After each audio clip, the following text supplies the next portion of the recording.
Apakah latar belakang Tuhan melarang manusia memakan darah? Apakah larangan makan darah masih berlaku sampai sekarang? Saksikan penjelasan Alkitabiah berikut ini.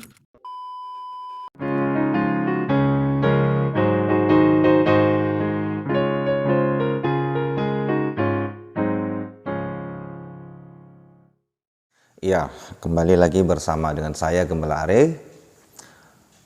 Saat ini kita akan bahas mengenai darah, gitu ya. Mengapa darah itu dilarang untuk dimakan? Mulai kapan begitu ya? Dan apa maknanya? Terus apa sih hubungannya dengan kita begitu ya? Apa kontribusinya dengan sains seperti itu? Terus sampai kapankah itu berlaku misalnya? Ya. Jadi itu kita bahas supaya itu menjadi tuntas karena ada denominasi bahkan keyakinan yang melarang untuk memakannya. Ada juga yang memang memperbolehkan tapi tanpa memberikan penjelasan yang detail atau jelas gitu ya. Oke, sebenarnya mari kita lihat dalam Alkitab. Itu dimulai dari Kejadian pasal 9. Ya, kalau kita baca di sini di dalam Kejadian pasal 9 ya 1 sampai 3 katakan, lalu Allah memberkati Nuh dan anak-anaknya serta berfirman kepada mereka, beranak cuculah dan bertambah banyaklah serta penuhilah bumi. Akan takut dan segentar kepadamu segala binatang di bumi dan segala burung di udara, segala yang bergerak di muka bumi dan segala ikan di laut, ke dalam tanganmu lah semuanya itu diserahkan. Segala yang bergerak, yang hidup akan menjadi makananmu. Aku telah memberikan semuanya itu kepadamu, seperti juga tumbuh-tumbuhan hijau. Hanya daging yang masih ada nyawanya, yaitu darahnya, janganlah kamu makan. Ya, jadi Tuhan memang melarang itu tidak boleh makan. Ya, jadi larangan memakan darah itu dimulai pada zaman Nuh. Lalu pertanyaannya, kenapa dimulai pada zaman Nuh? Kan seperti itu. Kenapa tidak dimulai pada zaman-zaman sebelumnya? Sebab pada zaman Nuh, yaitu setelah air bah, manusia mulai boleh memakan daging. Gitu ya. Sebelumnya tidak ya. Pada zaman Adam sampai air bah itu datang, ya, tidak ada manusia memakan daging dan tidak ada binatang memakan binatang. Ya, itu harus dipahami dulu. Nah, tetapi setelah setelah air bah, barulah manusia diizinkan oleh Tuhan untuk memakan segala jenis hewan. Nah, perhatikan, segala jenis hewan boleh ia makan, gitu ya. Tuhan izinkan. Tidak ada di situ dikatakan ini haram, tidak ada. Kecuali darah tidak boleh dimakan. Jadi mereka harus mencurahkan darah binatang itu ke tanah. Setelah itu baru mereka boleh makan dagingnya. Dan tidak boleh darah itu mereka konsumsi dalam bentuk apapun. Apakah itu bentuk seperti tahu gitu ya, seperti dadih, atau seperti orang suku Batak misalnya itu saksang atau namargota ya. Tidak boleh begitu ya. Itu dimulai pada zaman Nuh. Lalu kita bertanya, apa sih yang melatar belakangi itu semua? Kenapa Tuhan melarang begitu? Nah, sebetulnya larangan untuk memakan darah hewan tujuannya adalah untuk mengingatkan Nuh akan janji Tuhan yang pernah Tuhan sampaikan kepada Adam ketika Adam jatuh dalam dosa, bahwasanya Tuhan akan mengutus juru selamat, di mana juru selamat itu nanti akan menggantikan manusia dihukumkan di neraka. Sebab ketika Adam jatuh dalam dosa, maka hukumannya pasti yaitu ke neraka. Karena Allah yang Maha Adil, Tuhan Maha Adil menuntut hukuman itu, begitu ya. Namun Tuhan yang Maha Adil, dia juga adalah Maha Kasih. Ya, karena kasihnya kepada manusia, maka Tuhan berikan kesempatan kepada Adam dan keturunannya untuk memperoleh pengampunan, begitu ya, dan memperoleh keselamatan kalau mereka beriman kepada Tuhan. Ya, jadi Tuhan berjanji kepada mereka bahwa Tuhan akan mengutus juru selamat yang akan menggantikan anak-anak mereka, menggantikan mereka di neraka. Jadi kalau mereka beriman kepada Sang Juru Selamat yang akan datang itu, yang akan menggantikan mereka dihukumkan di neraka, maka mereka akan selamat dan tidak binasa di neraka.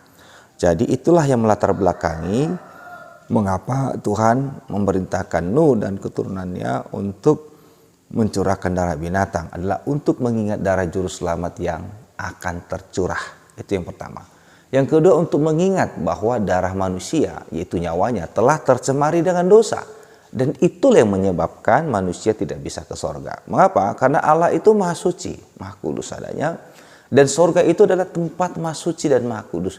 Tentu tidak boleh dimasuki oleh manusia yang punya dosa, sekalipun hanya satu. Nah, oleh karena itu, larangan makan darah itu atau pencurahan darah binatang sekali lagi adalah untuk mengingatkan mereka akan janji Tuhan kepada Adam, dan supaya itu janji itu diteruskan dan diingat bahwa mereka harus mencurahkan darah binatang kalau mereka memotongnya dan tidak boleh memakannya. Sampai kapan? Tentu sampai Juru Selamat datang. Mengapa? Karena pencurahan darah binatang itu adalah gambaran daripada pencurahan darah Kristus yang akan datang. Jadi karena itu adalah gambaran daripada pencurahan darah Kristus akan dosa-dosa manusia, maka otomatis logikanya itu berlaku sampai Sang Juru Selamat itu datang. Nah, begitu Juru Selamat datang, maka pencurahan darah binatang itu dihentikan atau larangan makan darah itu dihentikan. Karena sudah digenapi. Lalu diganti dengan apa? Nah, itu dia. Nah, itu diganti dengan minum anggur, saudara. Kalau dulu dilarang makan dan atau disuruh untuk dicurahkan, adalah untuk mengingat nanti Juru Selamat akan mencurahkan darahnya. Dan setelah Juru Selamat menggenapinya, darah itu harus masuk ke dalam diri kita. Ya, masuk dalam diri kita. Dia harus membasuh ke dosa kita. Maka sebagai simbol bahwa darahnya telah tercurah dan telah membasuh dosa kita, maka kita harus meminum anggur, saudara. Ya, jadi anggur itu adalah gambaran daripada darah Kristus, darah Sang Juru Selamat yang telah tercurah dan telah membasuh dosa kita, maka dia harus masuk ke dalam diri kita. Itulah sebabnya Tuhan Yesus memerintahkan kepada orang-orang percaya supaya mengingat akan penderitaannya, mengingat pencurahan darahnya dengan minum anggur. Ya, dan makan roti adalah mengingat bahwa tubuhnya telah dipecah-pecahkan untuk menanggung dosa, dan darahnya adalah untuk menghapus. Begitu ya. Jadi korelasinya di situ, saudara.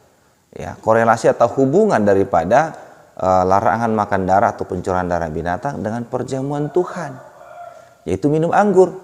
Jadi sebetulnya itu adalah sebuah upacara yang berkesinambungan.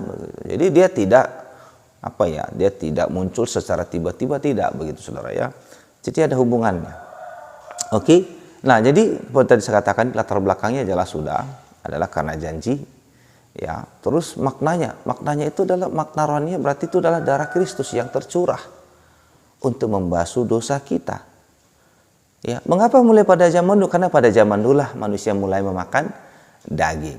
Ya, jadi sekali lagi, barulah pada zaman Nuh manusia mulai memakan daging, dan pada zaman Nuh itulah, yaitu setelah air bah, binatang mulai memakan binatang. Sebelumnya tidak. Manusia sebelumnya makan buah-buah pohon berbiji, dan binatang itu memakan tumbuh-tumbuhan hijau, begitu ya. Dan konsekuensi daripada itu, setelah manusia mulai memakan daging, akhirnya usia manusia itu merosot ya. Dari 900 tahun turun 600, 400, 200, 120, turun sampai sekarang tinggal 70-an gitu ya, 70 ya, seterusnya. Itu konsekuensi daripada manusia memakan daging. Ya, jadi kalau Anda ingin sehat sebetulnya bagusnya Anda tidak perlu banyak-banyak konsumsi daging ya, tapi banyak mengkonsumsi buah ya supaya sehat gitu ya. Oke. Jadi timbul pertanyaan begitu. Lalu bagaimana dengan gereja yang melarang jemaatnya makan darah? Sebetulnya ini masalah gitu ya. Masalah keimanan. Karena darah yang dicurahkan itulah darah Kristus, gambaran darah Kristus. Maka kalau orang hari ini masih melarang memakan darah misalnya gitu, atau masih melakukan pencurahan darah seperti tuntutan perjanjian lama, Maka hal itu sama dengan dia masih menunggu juru selamat datang, dikorbankan, mencurahkan darahnya. Secara tidak langsung dia menolak juru selamat yang sudah tersalib 2000 tahun yang lalu. Kalau begitu dia menunggu juru selamat yang mana lagi? Berarti dia sedang menantikan juru selamat yang lain, yang palsu tentunya. Ini berbahaya sekali, ini bukan persoalan mudah. Ini persoalan serius. Dan ini berhubungan dengan imannya. Dan kalau iman Anda salah, itu pasti ujungnya ke neraka. Tidak mungkin ke sorga. Tuhan Yesus pernah memberikan perumpamaan ini kepada orang-orang Yahudi di hadapan murid-muridnya. Bahwa anggur baru tidak boleh dimasukkan ke dalam kantong yang lama. Sebab anggur yang baru itu akan merusakkan kantong itu dan keduanya akan rusak. Itu maksud Tuhan, sistem ibadah simbolik dalam perjanjian lama itu tidak boleh digunakan lagi dalam perjanjian baru. Di mana sistemnya sudah berbeda.